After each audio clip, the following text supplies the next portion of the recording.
Hello po mga kababayan, kamusta po kayong lahat? And once again, welcome back to another episode of Simply Talkies Vlog. Pag-usapan pa din natin mga kababayan, ito pong ginawang pag-atake, paglusob o pagkudita ng inyong magaling na Vice Presidenteng pasaway, above the law na si Sara Pusit Duterte. No? Ang dami niya pong sinabi tungkol dun sa pagbabantay niya, no? Di umano sa kanyang Chief of Staff na si Attorney Zuleika Lopez, no? May mga dahilan po siyang sinabi, 6 po 'yon, no? Siguro napanood niyo yung ating isang video. Pero hindi po ako naniniwala na ayun ang mga kadahilanan ng kanyang Chief of Staff na masakit ang likod, may migraine, lightheaded, nasusuka, no? Pero kung makikita nyo naman yung ibang larawan, nakangiti. Masaya yung kanyang Chief of Staff. Parang nawala yung sakit ng likod. Nawala yung migraine. Ano? Doktor ba siya? Ha? Doktor ba si Sara Duterte o albularya ba siya? Nung dumating yung amo niya, nawala lahat mga kababayan. Tuwang-tuwa na siya. Hindi daw siya makatulog. Siguro makakatulog siya ng mahimbing. Kasi ipaghihele siya ng kanyang among pusit. O di ba? Bratanela rin pala yung Attorney Zuleika Lopez. O tatanong lang attorney ha. O Bratanela ka ba? O at ang gusto mo pang maghele sa'yo ay ang VP Presidente? Bakit? Bakit ka inaalagaan maigi ng iyong amo? Ha? Baka naman mabuksan ang Pandora's box. Ganun po ba, attorney? Kaya hiniling mo pa siya mismo ang pumunta doon kaysa sa pamilya mo? May asawa ka ba? May anak ka ba? May mga kapatid ka ba? Tapos dinadahilan mo pa na jet lag ka? Pwede mo namang sabihin niya sa Kongreso, Your Honor, pwede po bang magpahinga muna ako maski na 2 hours lang? Kasi medyo lightheaded po ako. Kasi kararating ko lang po, dumiretso ako dito, inaantok po ako. Tapos gagamitin mo pa yung tita mo na merong medical condition dito. That's a lame excuse. Di ba? Bakit hindi mo tinawag ang immediate family mo to comfort you? Bakit ang Vice Presidente? Sa akin lang opinion mga kababayan. Baka pag hindi pa dumating ang Vice Presidente in a matter of hours, baka bumigay si Attorney Zuleika Lopez. Ipatawag na ang chairman ng Good Government and Public Accountability at she will sing Do, Re, Mi, Fa, Sol, La, Ti, Do. Kaya ura-urada. 10 hours natapos yung sabihin nyo 10 hours, around 5 o'clock or whatever it is, no? Siguro 8 o'clock ng gabi. 2 hours after, dumating si Pusit. Ayan, whatever, kung anong oras man yun. Di po ba? At nag-extend pa.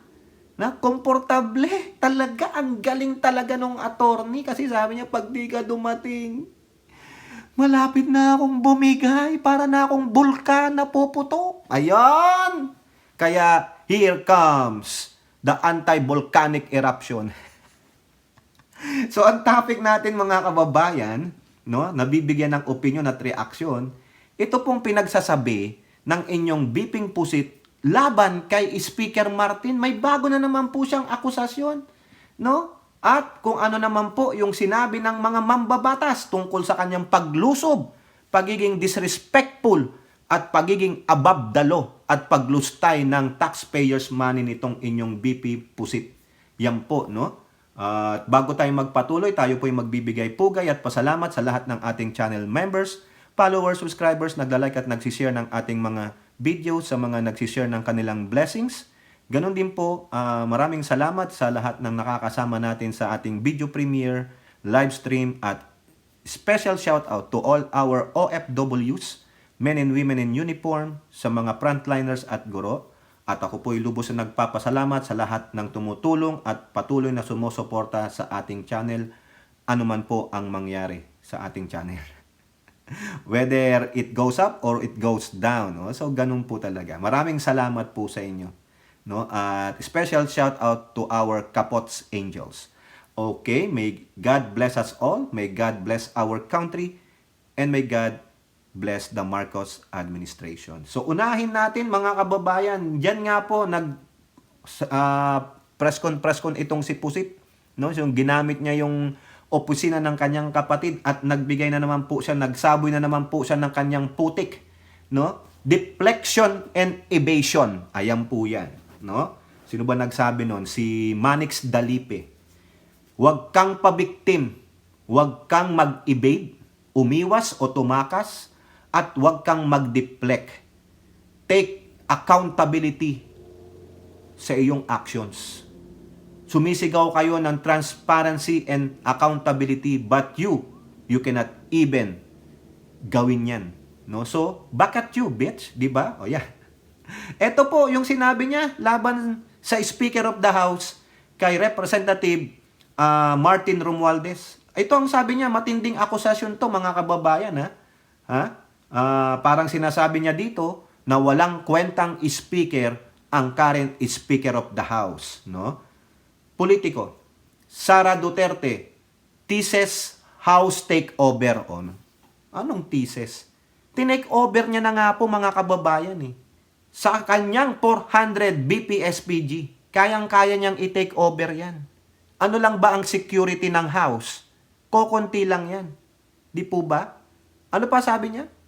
Call me BP Speaker by Monday. O tingnan ninyo, siya pala ang may ambisyon. Siya ang may ambisyon mag-take over ng mga posisyon. Ang kulang na lang dito, i-take over niya ang presidensiya ng ating Pangulong Marcos. Do it, girl. Do it. Tingnan mo kung saan ka dadamputin. Oo, why not do it? Magkudita ka. Now, tingnan natin. Yun na nga lang sa EDSA rally ng mga minions mo, walang kumakagat eh. Ang mga nandun lang, yung mga pasikat na vloggers for the views. Oo. Kita ko po sa isang vlogger. Pinapanood namin, ano ba yan? Nasaan kayo sa EDSA? Nasa footbridge? Dapat kayo sa EDSA mismo kayo. Doon kayo. Doon sa EDSA Shrine.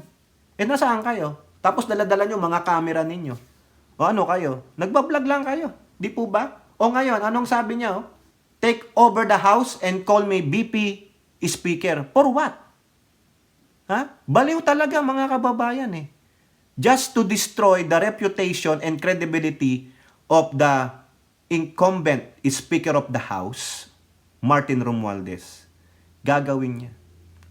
Pero sa tingin niya, maganda yung ginawa niya? Sa tingin niya, naka-pogi point siya? Hindi po. The arrogance, the rudeness, yan ang bagay sa kanya.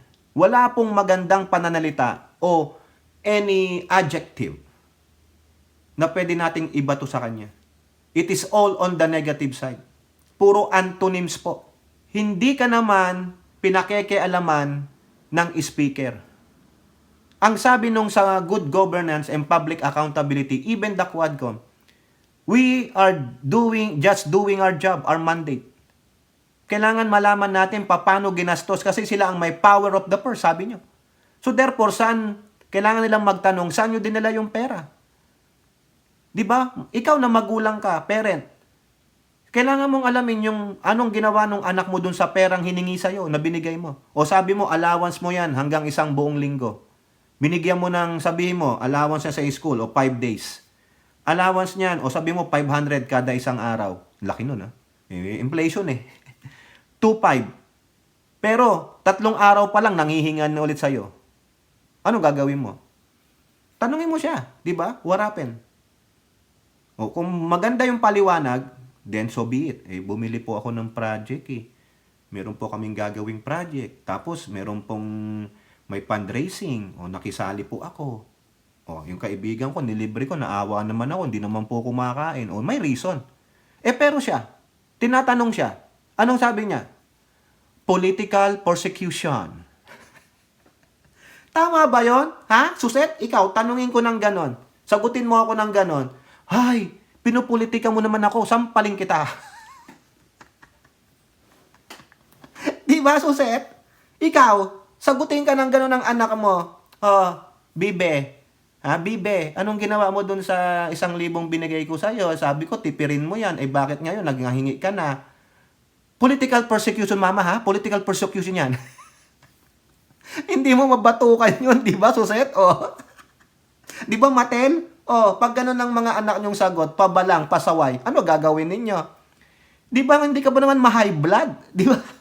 Ito, ha? Pumunta doon, lumusob, hindi na nga umaaten sa hearing, walang nirirespeto, pero siya nirirespeto, binibigyan ng kortesiya, lumusob, ang kapal ng muka. Mabuti pa, si former Senator Antonio Trillanes at yung mga kasamahan niyang magdalo dati na sumama sa kudita twice, may pinaglalaban. Ha? Ito, bakit nilusob yung Kongreso o di kaya nagkudita at gustong i-take over ang speakership? Ano pinaglalaban niya? Dahil lang sa kanyang chief of staff na inaapi? Inaapi ba yon? Yung sa larawan na nakita ko, tuwang-tuwa pa sila. Naka-orange jumpsuit ba siya? Hindi eh. Para lang siya nasa federal custody. Ha? Hindi siya sa state prison. Federal prison. Napakaluwag niyan. Di ba? Lahat ibibigay sa'yo. Aalagaan ka, pati health mo. Kinakawawa ba? Kaya kinontempt yung chief of staff mo kasi nagsinungaling eh. Meron pang undue interference. Hinaharangan nyo ang COA. Binabraso nyo ang COA. Tapos ito, inaasar niya sa speaker, baka daw sa Lunes, VP speaker na siya. Ay, hindi naman papayag dyan ng mga nasa Congress. I-impeach ka nila. That's not your house. It is our house. Dapat may gawin dyan ang mga house leaders, hindi lang si speaker. Protect your speaker. Protektahan ninyo ang kapamilya ninyo. Protektahan ninyo ang ama ng tahanan ninyo. Di po ba? Nakakahiya po. Sinabi niya, call me VP Speaker. Ito pa sabi niya. Actually, marami akong suggestion sa Speaker of the House to improve the compound. Ano pa kaya alam mo dyan? Again, bisita ka lang dyan. So, ang bisita magre-recommend? Wants to take over your house? Di ba? Nakakabastos lang. Bastos kasi. Yan ang tinatawag natin na sobra nyong inispold, sobra nyong binibigyan ng respeto. Kaya yan, hindi kayo binibigyan ng respeto. Ang sabi nga ni Joel Chua doon sa kanyang press con, respect begets respect. Nababanas na rin po siya eh. So, anong gagawin ninyo? Anong gagawin ninyo? Patuloy lang kayong yuyuko? Patuloy lang kayong magbabow down because she's a VP? Hindi.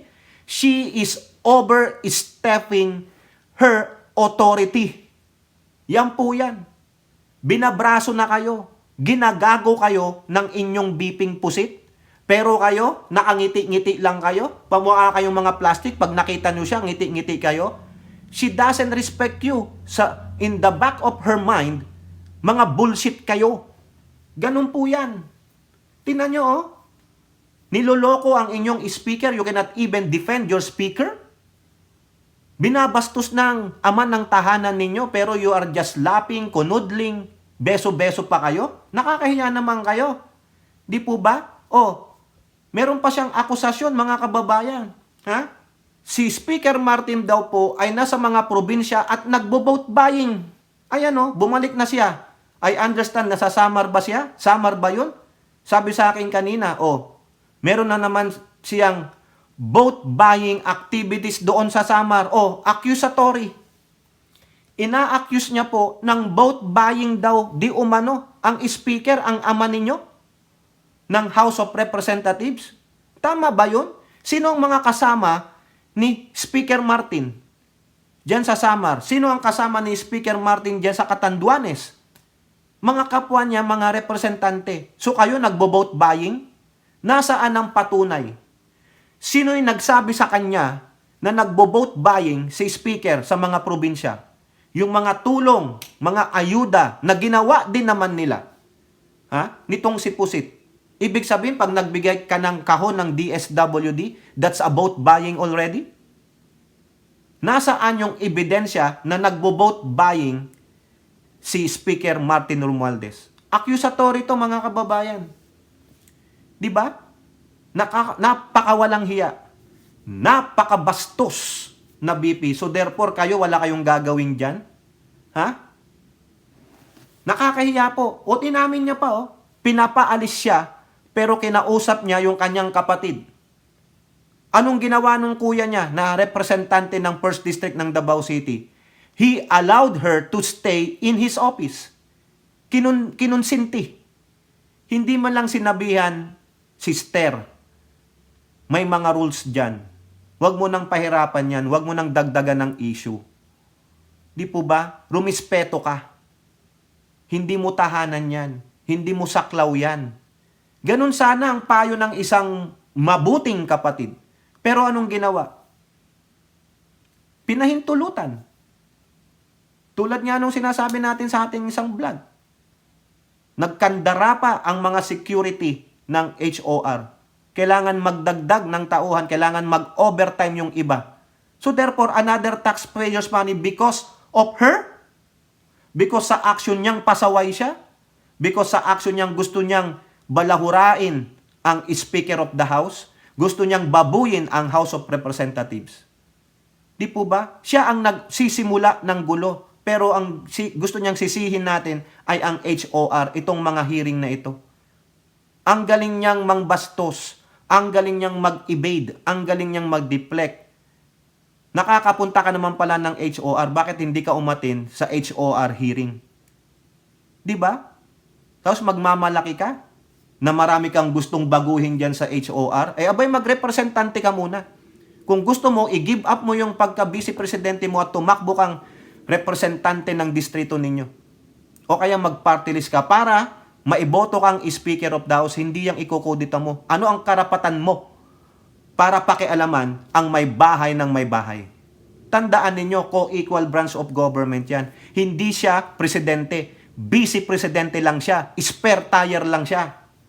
Pero kung magsalita siya, feeling niya, siya po ang hari o reyna. Daig niya pa ang presidente. Di po ba? Pinagbibigyan po siya eh. Kasi isip bata. Ika nga nila, ang pumatol sa baliw, baka baliw ka din. Di po ba? Di baliw ka din pala, Toke. Di siyempre, baliw din tayo eh. Di ba ako, hindi po ako papayag dyan. Kung ako ang representante, i-call out ko to. Baka murahin ko pa yan. Oo. Kaso, mga takot din tong mga representante na ito eh. Kasi baka mailabas ang baho ninyo. Kasi pare-pareho kayo? Ganun po ba? Ngayon, anong gagawin dyan ng house sa kanya? Biruin nyo, sinira ng husto yung inyong speaker. Baka hindi na siya speaker sa Lunes, baka si Pusit na. At sinabihang nagbo-vote buying. Ayan po maliwanag. Meron na naman siyang vote buying activities doon sa Samar. So paano niya nasabi yan? Bakit niya nasabi yan? Kasi may nagsabi sa kanya. At bakit niya sinabi? Kasi baka naman gawain niya din. Ayun. Tatanong lang tayo, gawain mo din ba? Kaya mo nasabi? Di ba? Nahuhuli sa lumalabas sa mga bibig niya. Ito pa ang very incriminating, mga kababayan. Another accusations na naman. Yung una, vote buying. Ito matindi, mga kababayan. Manila Bulletin. Sara claims Romualdez wants her dead. Ako'y Miss Mayo. Walang walang abog-abog. Si Speaker Martin daw gustong ipapatay si Sara Pusit Duterte. Grabe, mga kababayan. Antindi. Antindi na ng akusasyon na ito, mga kababayan. Ito sabi, BP Pusit claimed that House Speaker Martin Romualdez wants her dead. May intelligence report ba? Kaya siguro, nagsabi na bigyan nyo ako ng 400 BP SPG? Kung meron naman palang ganun, bakit hindi imbestigahan si Speaker? Bakit hindi ka nagpa-blatter? Di po ba? Duterte, who is currently staying inside her brother's Davao, said she is being asked to leave the compound because the House Sergeant at Arms is concerned about her security inside the compound. Pinaaalis. Dahil nga ayaw, kumbaga, pag may nangyari sa'yo dito, kami mananagot eh. Ayaw naming maging at fault kung may nangyari sa'yo. Pero anong ginawa niya? Binigyan niya ng kwento. Binigyan niya ng naratiba without factual evidence. Walang matibay na ebidensya na gusto siyang ipapatay O gusto siyang patayin ni Martin Romualdez? Nasaan? Dahil lang pinaaalis siya. Ha? However, despite the sergeant persistent, she refrained. Ha? She refrained. Ayaw. Matigas talaga. Kita nyo kung paano siya ka-bratanela, ka-spoiled brat? Nagtatantrums? Nakakahiya po. Hindi ito isang magandang halimbawa, ulit-ulitin natin. Hindi ito isang magandang halimbawa na ginagawa ng isang second highest leader of the land. Gagayahin po ito, it will be a precedent to others. Kung gusto mong magwelga ka, doon ka sa labas, magwelga ka. Hindi mo tahanan yan. Hindi lang ikaw ang taxpayer. Nakikiusap sa'yo. Sergeant at Arms yan. Doon po sa press con kahapon. Even though wala daw kasi silang protocol na paanong gagawin kung ayaw umalis. At the same time, Vice Presidente binibigyan ng respeto at kortesiya. Ayaw niya umalis. Ha? Because she is not a security problem daw. Hindi daw sa security problem. How do you know? Paano? Paano ka hindi naging security problem? Second highest leader of the land ka nga eh. Ayaw nilang maging at fault kung sakaling may mangyari sa'yo. Kung sakaling ikaw ay binangungot dyan at namatay. Kung sakaling inatake ka sa sakit. Oh, ano mangyari? Kung sakaling matapilok ka dyan, natumba ka, nabagok ang ulo mo sa loob ng HOR compound, sino sisisihin? Di ba? Hindi nag-iisip eh. Selfish kasi. Ha? O ito pa ang sabi niya. And if there's only one security threat that she has, the Vice President said, it is coming from Romualdez. So ayan po, tahasan. Ano gagawin ninyo? Ha? Kailangan ito, patunayan ito ni Pusit na si Speaker Martin ay ipapatay siya. Ano ang ebidensya? Di po ba? Dapat ba yang imbestigahan si Speaker? Di ba dapat ang accusatory ang maglabas ng ebidensya? Laban doon sa ina-accuse niya. Ito, bunganga lang eh. Oh, sabi niya, sabi ko sir, isa lang naman may gustong pumatay sa akin, si Martin Romualdez. And I don't think gagawin niya yan dito sa loob ng HOR. Gagawin niya yan dito sa labas. Oh, tingnan ninyo. Ina-accuse niya. Di sana kung gusto siyang ipapatay ni Speaker, matagal na. 1.5 years na nilang binabalaura. O, tama ba? O 2.5 years na nilang binabalahura si Speaker. Hindi nga sila pinapatulan eh. Pero sila patuloy nilang ginigiba si Martin Romualdez. Ano meron kay Speaker Martin? Bakit itong mag-BFF na si Amy Marcos at si Pusit o yung mag-BFF na Pusit patuloy na sinisira si Martin Romualdez? Bakit? Dahil natatakot kayo kung sakaling may ambisyon siyang tumakbo ng 2028, matatalo kayo? Takot kayo. Di ba? Kasi bakit? Gusto nyo kayo ang maupo? Hoy! Sira na ang political career mo. Yung political capital mo at the bottom na. No, baka nasa abyss ka na. Paano ka pa pagkakatiwalaan kung sakasakali man sa 2028 may ambisyon kayong mga Duterte, hindi lang ikaw. Tatakbo sa presidente, yung sinasabi ng kapatid mong pag nakabalik kayo sa power sa 2028, kiss that ambition goodbye. Ang maganda, ilik nyo na lang yung brown starfish ko. Mas masarap pa. Oo, malinis yun. Oo, malinis. Oo. Di ba? Ambisyon nyo na lang yun, mga tambaluslos. Kayo ang tambaluslos, tambalustay. Kayo ang murderer ng kaban ng bayan, mga walang hiya kayo. Oh, tapos ito yung insinuation, ito yung bagong naratiba. Iniisip niya lang yan eh. Kasi ayaw niyang umalis, napapahiya siya. At ang sabi niya pa dito, huwag nyo akong diktahan. So therefore, ayaw niyang magpadikta. Ayaw mo pa lang magpadikta, ba't di ka sumunod sa aming patakaran? It is our house, our rules. Hindi mo ito bahay. May sarili kang opisina. You are not even a representative. Di po ba? Kung gusto mo maging representante, tumakbo ka bilang isang representante, hindi isang vice presidente. Di ba? Grabe o. Tapos sabi niya pa daw, good. Mahusay daw siyang tumingin ng magandang karakter ng tao. Mabilis akong maka-assess ng isang tao. Wow! Naging ano na siya, psychologist, lahat na po. Oo, lahat na lang ng profession meron siya. Nagkasama kami sa kampanya. Oo, alam daw niya maraming baggage at insecurities. Wow!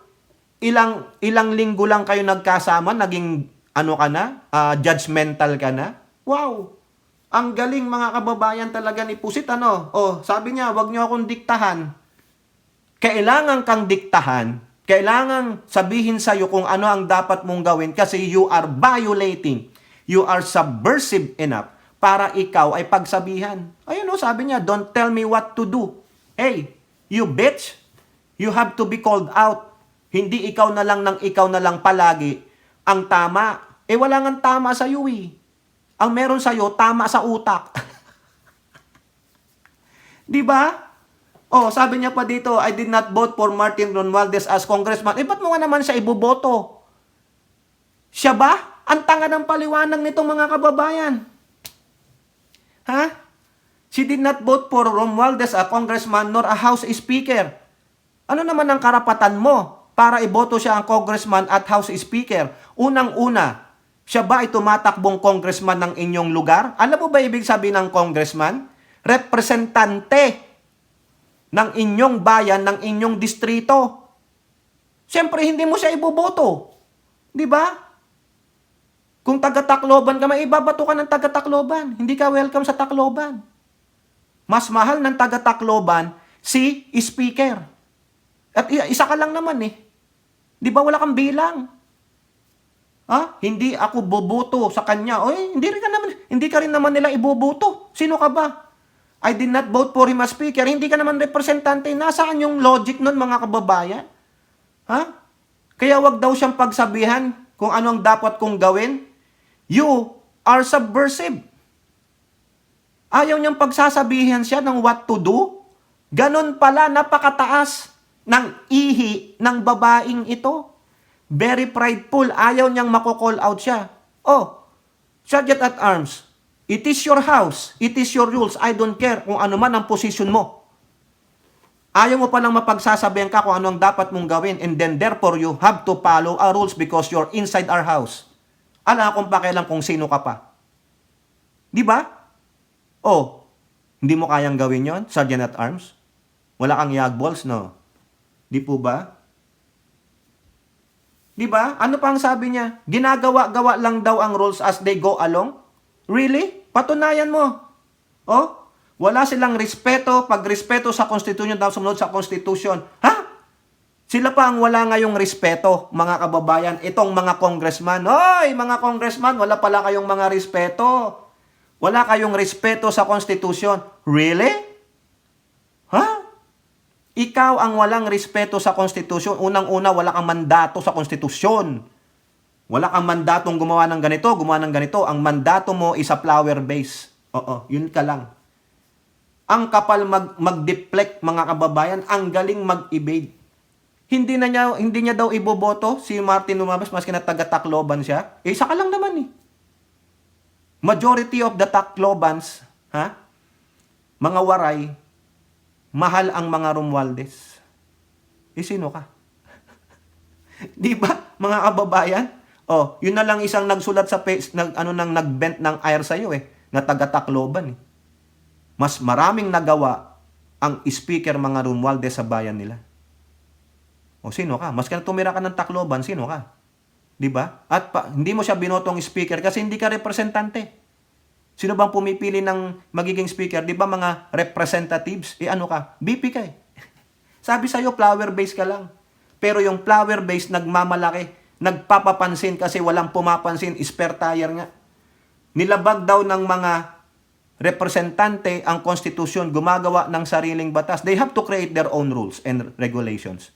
They have to create law because that's what they are. Lawmakers. Eh ikaw ano ka?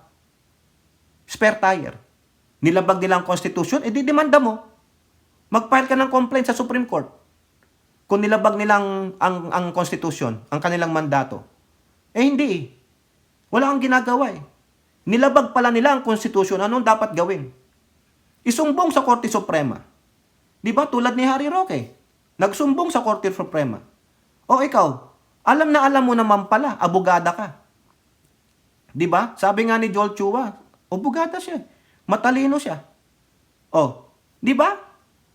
Yung sinasabi niyang nilabag nila ang konstitusyon, o bakit hindi ka mag-file ng kaso? Ireklamo mo sa Supreme Court and then Supreme Court will decide. Para malaman natin kung sino ang tama sa inyo, ikaw o ang congressman. Gumagawa sila ng sariling batas o patakaran, they have to do it. It's their house, it's their rules. Anong trabaho nila? Lawmakers, buba, tanga-tanga talaga, nakakaasar. No? Dapat talaga ma-impeach ito. She have no place to govern in the national stage. Baka sa Davao City, sige, doon na lang kayo maglokohan. Oo. Kung gusto nyo, i-plunder nyo ang Davao City, wala kaming pakialam. Di po ba? O, ito, sinabi ng mga mambabatas. Ito naman tong mga to, mga tamilmil, mga yuko-yuko, hindi na nga kayo nire-respeto, kayo, walang ginagawa. Mag-usap kayo diyang mga house leader. Set a good example for this pusit para alam niya kung saan ang pwesto niya. Put her in her proper place. Ino-overang kayo ng isang pusit lang? Iisa lang niya? Wala kayong magawa? Sa dami nyong yan, ang dami nyong house leader, you have the deputy, you have the majority, you have the minority leaders. Pero wala pala kayong silbi. Ano kayo? Binaboy kayo. Binaboy ang speaker ninyo. Accused of what? Vote buying. Murderer. Don't tell me what to do. Oh, binaboy talaga kayo. Hindi kayo nirirespeto. Pero kayo, puro lang kayo daldal?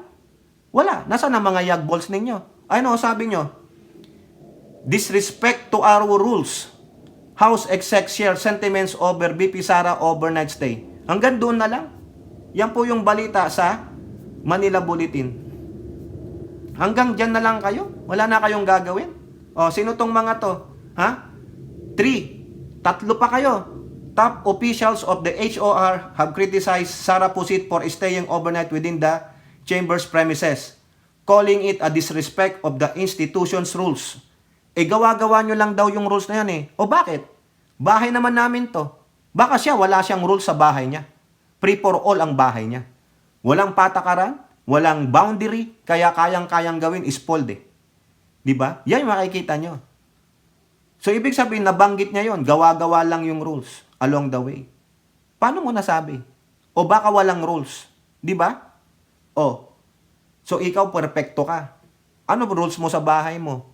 Dito na lang, hindi ka marunong sumunod sa rules Ano pa kayang-kayang gawin mo? Diba? Sino tong mga to? Mga kababayan, nandyan yung kanina, si Gonzales, si David Suarez, at si Manix Dalipe. Ayan. Diba? Na-traitor sila Binuksan nila ang pinto ng malasakit para sa kanya. Binigyan siya ng special na pahintulot na bisitahin si Atty. Lopez. Pero anong ginawa niya? Nag-overnight stay siya doon. Bastusan po. Ha? Wala Nagkulong siya doon sa opisina ni Duterte. Di ba? Kahit ilang beses siyang pakiusapan ng Sergeant at Arms, wala. Wala talaga. Wala na akong masabi. Lahat na sa kanya na. Lahat ng katarantaduhan at kagaguhan na kay Duterte na. We follow rules and protocols. Ayan po. Anong gagawin nyo? She break the protocol. She breached the protocol. So what you gonna do? Ha? So anong gagawin nyo? Wala kayong sinabi dito. Wala silang sinabi what they gonna do with her. Ang sinabi lang in the future. Hindi po Kailangan panagutin nyo siya dyan. Di po ba? Dapat i-reprimand nyo siya. Kaya dito sa mga progressive group, bilisan-bilisan nyo po ang pagpapile ng impeachment. Nagdidiwara, nagwawalwal ang BP. BP lang nagwawalwal, mga kababayan. Feeling niya, siya po ang reyna ng ating bansa. Feeling niya, exempted siya sa lahat ng batas at patakaran. Feeling niya, pag-aari niya lahat. Why? Because she is entitled biatch, mga kababayan. At ina-accuse niya ang Speaker of the House. Winawalang hiya niya ang House of Representatives. Di po ba? Tama, mali. Kayo po, ano pong inyong masasabi? Comment down below and don't forget to like and share. Hope to see you on the next videos. Bye-bye. God bless.